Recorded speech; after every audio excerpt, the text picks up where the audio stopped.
नमस्कार, आप देख रहे हैं आपका अपना चैनल IBN भारत और मैं हूं आपके साथ योगेश पांडे। उत्तर प्रदेश मुख्यमंत्री योगी आदित्यनाथ ने आज विपक्षी दलों पर जमकर निशाना साधा। उन्होंने कहा कि देश में कोरोना संक्रमण के खिलाफ लड़ाई मजबूती से आगे बढ़ रही है, लेकिन कुछ लोग अपने निहित स्वार्थों के लिए इसे कमजोर करने की कोशिश में लगे हैं और आज भी राजनीति करने से बाज नहीं आ रहे हैं। उत्तर प्रदेश में 2 बार का खाद्यान्न वितरित हो चुका है और तीसरी बार का खाद्यान्न वर्तमान में उन्हें प्राप्त हो रहा है। प्रदेश में प्रदेश सरकार ने अब तक निराश्रित जो श्रमिक हैं, गरीब हैं, डेली कमाने वाले लोग हैं, ऐसे 30 लाख से अधिक गरीबों को भरण पोषण भत्ता, प्रदेश सरकार 1000 रुपये का भरण पोषण भत्ता दे रही है। उन्हें निःशुल्क खाद्यान्न भी उपलब्ध कराने का कार्य कर रही है। 88 लाख मनरेगा के मजदूरों को बढ़े हुए पारिश्रमिक से उन्हें भुगतान किया जा रहा है और उन्हें वर्तमान में 14 लाख से अधिक मनरेगा के श्रमिक वर्तमान में प्रदेश के अंदर कार्य कर रहे हैं। उन्हें निरंतर रोजगार उपलब्ध कराया जा रहा है। 88 लाख से अधिक पेंशन धारक, वृद्धावस्था पेंशन, निराश्रित महिला पेंशन, दिव्यांगजन पेंशन और कुष्ठावस्था पेंशन, इससे आच्छादित होकर के 2-2 महीने की पेंशन की राशि एडवांस उन्हें उपलब्ध कराई जा चुकी है।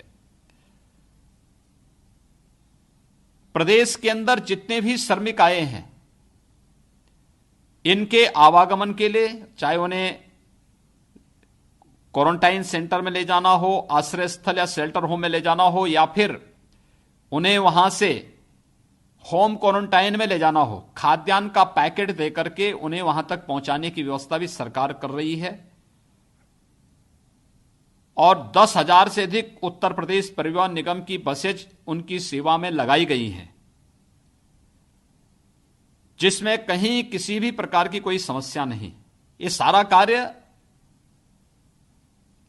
देश की लड़ाई को मजबूती से आगे बढ़ाने के लिए जिस धैर्य के साथ हर नागरिक ने आदरणीय प्रधानमंत्री जी के नेतृत्व में इस लड़ाई को लड़ा है, कोरोना के खिलाफ देश की इस लड़ाई को मजबूती के साथ आगे बढ़ाने के लिए ही ये सारे प्रयास किए जा रहे हैं। प्रदेश सरकार ने, उत्तर प्रदेश सरकार अपने यहां अब तक 6.5 लाख से अधिक प्रवासी कामगार और मजदूरों को लेकर के आई है। पहले चरण में मार्च में 27, 28, 29 मार्च को हमारे पास 6 लाख से अधिक प्रवासी कामगार और श्रमिक आया था, जिन्हें सफलतापूर्वक उनके घरों तक पहुंचाने और उनके उपचार की व्यवस्था, उसके बाद उन्हें खाद्यान्न की व्यवस्था, ये सारी सुविधाएं उपलब्ध कराई गई। भरण पोषण का भत्ता उन्हें उपलब्ध कराने का कार्य किया गया। दूसरे चरण में पिछले 3 दिन के दौरान 50,000 से अधिक प्रवासी कामगार और श्रमिक उत्तर प्रदेश में आया है।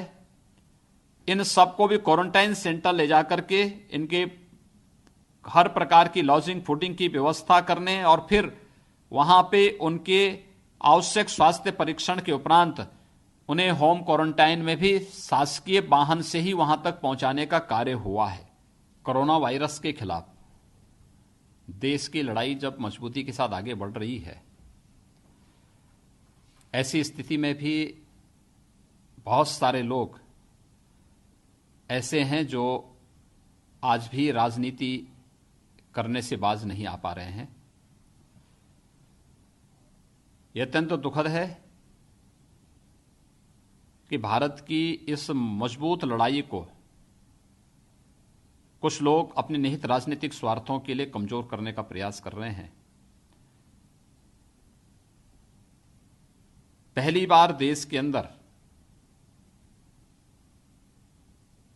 आपदा के समय में गरीबों के लिए,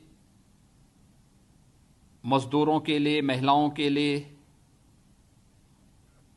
एक बड़ा राहत पैकेज प्रधानमंत्री गरीब कल्याण पैकेज के रूप में घोषित हुआ। जो लोग अपने शासनकाल में गरीबों के, महिलाओं के और कमजोर वर्ग के लोगों के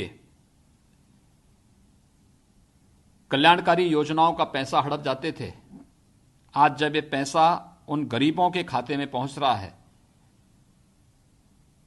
तो उनकी बौखलाहट स्पष्ट दिखाई देती है।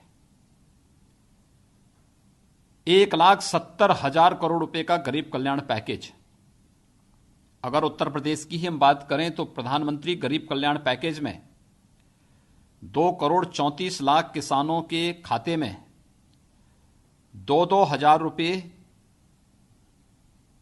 आ चुके हैं। पहली किस्त अप्रैल में और दूसरी किस्त इस माह प्रारंभ हो चुकी है।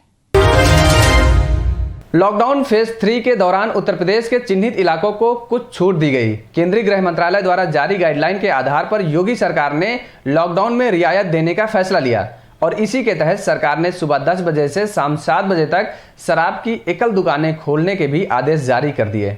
सरकार ने शराब की दुकानें खोलने के आदेश तो जारी कर दिए थे, लेकिन इतने दिनों बाद शराब की दुकान खुलने पर हालात ये थे कि कई जगहों पर दुकान की शटर खुलने से पहले ही लोग कतार लगाकर खड़े हो गए थे और कई दुकानों के बाहर तो 1 किलोमीटर तक लंबी कतार लग गई थी। इस बीच ज्यादा से ज्यादा शराब की खरीदारी की होड़ सी लग गई थी। तो वहीं अब राजनीति भी शुरू हो गई है। दरअसल शराब की दुकानों के बाहर लोगों की लंबी कतारों को लेकर समाजवादी पार्टी के अध्यक्ष और यूपी के पूर्व मुख्यमंत्री अखिलेश यादव ने योगी सरकार पर निशाना साधते हुए ट्विटर पर तंज दुकान के बाहर लगी कतार की तस्वीर साझा की और लिखा कि भाई साहब कृपया ये बताएं कि 5 ट्रिलियन की अर्थव्यवस्था तक पहुंचने के लिए क्या इसी लाइन में लगना है। उनका निशाना सरकार की 5 ट्रिलियन की अर्थव्यवस्था बनाने की योजना और लॉकडाउन के बीच शराब की दुकानें खोलने की अनुमति पर था। लॉकडाउन के दौरान देश के अन्य हिस्सों में फंसे उत्तर प्रदेश के प्रवासी कामगारों की वापसी पर उनके टिकट के पैसे को लेकर सियासत तेज हो गई है। कांग्रेस व समाजवादी पार्टी के बाद अब बसपा प्रमुख मायावती भी इसमें कूद पड़ी हैं। मायावती ने प्रवासी कामगारों के रेल टिकट का खर्च उठाने का प्रस्ताव दिया है।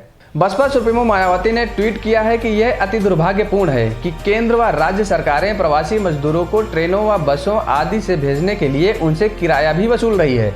उन्होंने केंद्र और यूपी सरकार से यह स्पष्ट करने की मांग की है कि वे प्रवासी मजदूरों का किराया देने में सक्षम नहीं है। उन्होंने लिखा है कि अगर सरकारें प्रवासी मजदूरों का किराया देने में आनाकानी करती हैं तो बसपा अपने सामर्थ्यवान लोगों से मदद लेकर प्रवासियों को घर भेजने की व्यवस्था में योगदान करेगी। कोरोना वायरस के चलते जारी लॉकडाउन के बीच सोमवार को जब शराब की दुकानें खुली तो भारी भीड़ उमड़ पड़ी। कई जगहों पर तो दुकान खुलने से पहले ही लंबी कतारें लग गई थी, जिसको ध्यान में रखते हुए आबकारी विभाग ने एक बार में शराब खरीदे जाने की एक सीमा तय कर दी है। उत्तर प्रदेश के प्रमुख सचिव आबकारी विभाग संजय भूसरेड्डी ने बताया कि प्रदेश में शराब की बिक्री शुरू हो गई है।